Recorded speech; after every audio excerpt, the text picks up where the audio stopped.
Olá, tudo bem? Aqui é o Luiz e neste vídeo eu vou lhe explicar como que você consegue entender a documentação das APIs da Binance para criar os seus projetos de robôs, de plataformas, enfim, se integrar com a maior corretora de criptomoedas do mundo. Então vamos lá.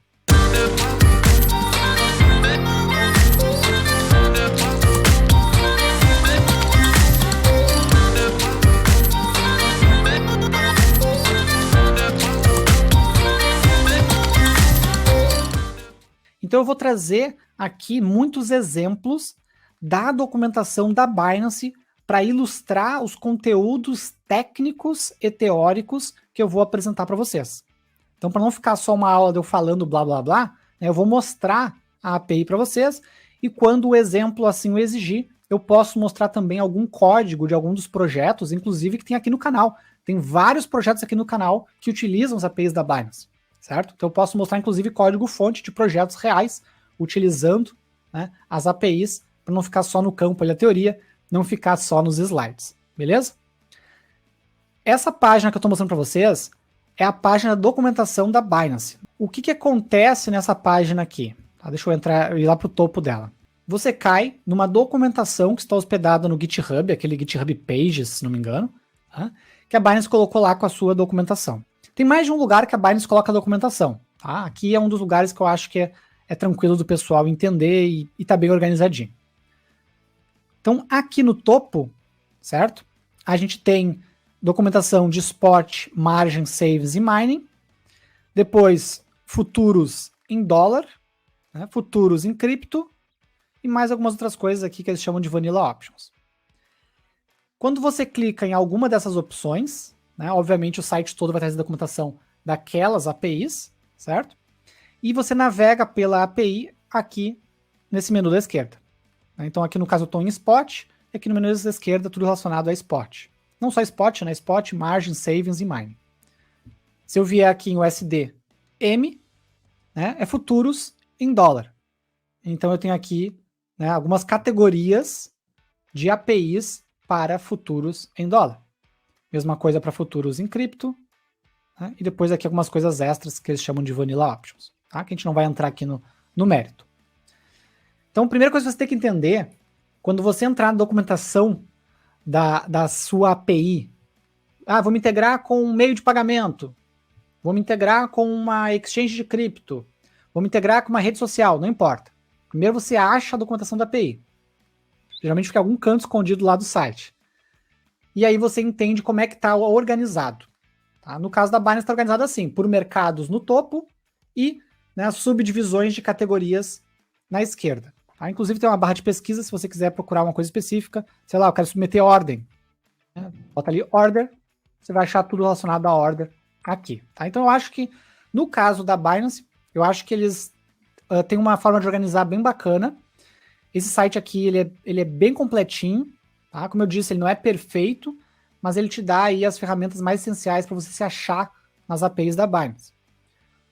Todas as exchanges, as APIs, possuem documentações nesse mesmo formato? Não. Infelizmente, tem empresa que nem documentação tem. Tá? Infelizmente. E algumas têm e é bem ruim. Logo aqui no topo, eles estão me colocando o changelog. O que é o changelog? É o registro de alterações, é as últimas novidades da API, certo? Isso aqui é bacana para quem está fazendo o sistema, né, ou mantendo um sistema maior, mais longevo, você se mantém atualizado por aqui. Tá? Mas no geral você pularia direto aqui para o Introduction. Primeira coisa que eles nos trazem aqui é setup de API Key. Tá? Algumas APIs que envolvem dados sensíveis, elas vão ter algum tipo de segurança. Isso é um excelente tópico para uma outra live, a gente fala só sobre segurança de APIs. Deixe aí nos comentários se é um assunto que interessa a vocês. A gente pode falar só sobre segurança de APIs. Tem um ou outro vídeo aqui no canal, mas dá para fazer alguma coisa dedicada a isso. Então, o primeiro ponto é, algumas APIs vão exigir algum tipo de segurança. No caso da Binance, a segurança é por API Key. E aí eles têm um link de uma página ensinando a criar esta chave. Então você tem que criar numa área do painel lá de usuário, você cria uma chave, e aí você vai utilizar a sua chave nas suas requisições. Certo? Outras APIs vão ter outros tipos de autenticação, e tem API que sequer precisa de autenticação. Tem API que nem precisa de nada, você simplesmente usa e pronto. Beleza? Show. Como é uma API que exige autenticação, chave, etc., obviamente eu vou ter alguns tipos de restrições do que eu posso fazer ou não posso fazer. Tá? Então são alguns outros detalhes também que estão documentados aqui. Beleza? Depois eles têm aqui alguns exemplos de código, para quem quer programar em Python, Node, Ruby, .NET, Java, tem alguns exemplos. E a API mesmo, a documentação mesmo, ela começa aqui, ó, em General Info, informações gerais. A primeira e mais importante informação que você tem que tomar nota em qualquer API que você for se integrar é qual é a URL base, certo? No caso desta API aqui da Binance, é api.binance.com. Esta é a URL base. É como se fosse o endereço do servidor. Não é tão simples assim, porque esse pessoal usa cluster, né? São vários servidores. Mas é como se fosse o endereço do servidor na internet. É o endereço que eu vou chamar para consultar a API. Tudo que vem depois desse endereço varia conforme a ação que eu quero executar, certo? Mas isso aqui é a base, vocês começam copiando sempre este endereço aqui. Depois a gente tem algumas coisas de código de retorno, já vou voltar nesse assunto mais para frente, certo? Alguns códigos de retorno, alguns limites de uso, certo? Que a gente pode entrar também em outro momento. E mais lá embaixo, a gente começa de fato os endpoints. Por exemplo aqui, wallet endpoints. Seriam aí os endereços de carteira. A base fundamental é cliente querendo falar com o servidor, cliente faz request para o servidor devolve a resposta. Então o que eu vou encontrar aqui para cada um dos endpoints é como é que eu mando a request para o servidor, aqui na esquerda, e como é que me vem a resposta do servidor, aqui na direita. Então aqui está dizendo, e a gente vai explorar isso hoje, né, que eu tenho que fazer. Eu tenho aqui uma função system status. Para conseguir saber a situação do sistema, o estado do sistema, eu tenho que fazer um get neste endereço. Reparem que aqui eu tenho só a segunda metade do endereço, a primeira metade é sempre aquela base, certo? Aqui eu tenho um resumo do que faz essa funcionalidade da API. Aqui eu tenho um peso, tá? Que é uma característica da API da Binance, nem toda API é assim. Ela tem peso de request, então eu vou fazendo as requests, vai como se fosse contando pontos. Se eu extrapolar um limite de pontos, eles me bloqueiam, porque eu estou usando demais a API. Tá? Então tem um limite de pontos lá, que é explicado melhor no início da documentação. Mas, voltando ao que interessa, se eu fizer uma request usando essas informações aqui, eu vou ter isto aqui como resultado. Um objeto com status, e aqui está dizendo, ó, se vier 0, quer dizer que o sistema está normal. Se vier 1, quer dizer que está em manutenção. E uma mensagem. Um campo de mensagem. Pode vir normal ou manutenção do sistema. Então notem que essa funcionalidade aqui é muito simples, é bem para a gente começar só, né, a aquecer os motores. É bem simples mesmo, certo? Eu faço uma requisição e recebo aqui uma resposta para a minha pergunta, vamos dizer assim. Isso é o básico do básico do básico. É a menor coisa que vocês podem aprender sobre HTTP, é entender que eu vou sempre fazer uma request e vou receber uma resposta. Tem uma lição aqui no canal que é de consumo de APIs, que eu falo só sobre consumo de APIs. E nessa lição, eu ensino a utilizar uma ferramenta que talvez alguns de vocês conheçam, que é o Postman. O Postman ele serve justamente para a gente simular requisições HTTP. Então eu seleciono, a gente vai entrar em mais detalhes aqui, mas eu seleciono o método HTTP, na documentação ali diz que eu devo usar o GET. Aí eu coloco, né, a nossa base URL, que estava lá no topo, né, api.binance.com, certo? E coloco esse outro pedaço de URL aqui. /sapi, /v1, /system, /status. E mando enviar. Ó que bacana. Tá aqui a resposta, igual mostra ali na documentação. Mas Luiz, você não falou que tinha que ter uma chave de API? Algumas rotas mais delicadas, sim, você precisa de uma chave de API.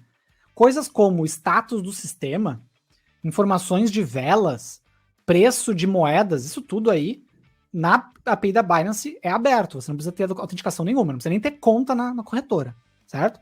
Então, se você quiser fazer algum tipo de sistema que não envolva negociar de fato, comprar e vender, você consegue fazer aí sem nem ter conta na corretora, tá bom? E você consegue simular tudo muito facilmente usando o Postman aqui, testar as rotas. Show de bola. Então eu fiz uma requisição aqui em cima e obtive uma resposta aqui embaixo, tal qual está na documentação. Tá? Essa documentação da Binance é bem boa, tá bem atualizadinha ali. Beleza?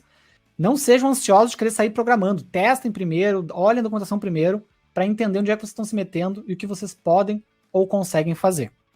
Aí depois, quando vocês forem programar, vocês vão ver que vai ser muito mais fácil, porque vocês vão estar mais preparados. Voltando no Postman, que ação que eu fiz aqui? O verbo que eu usei foi o get.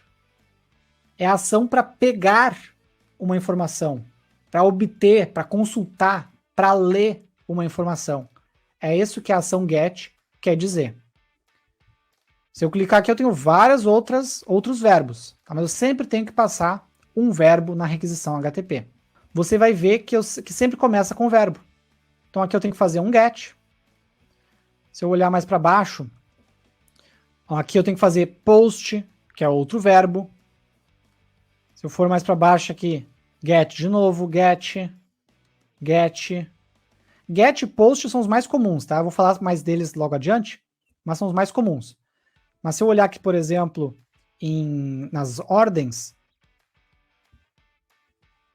por exemplo, aqui em cancelamento de ordem, já usa um verbo delete, por exemplo. Então a primeira informação de toda request é qual é o verbo, o que tu quer fazer. Tu quer pegar a informação? Salvar? Tu quer atualizar? Tu quer excluir informação?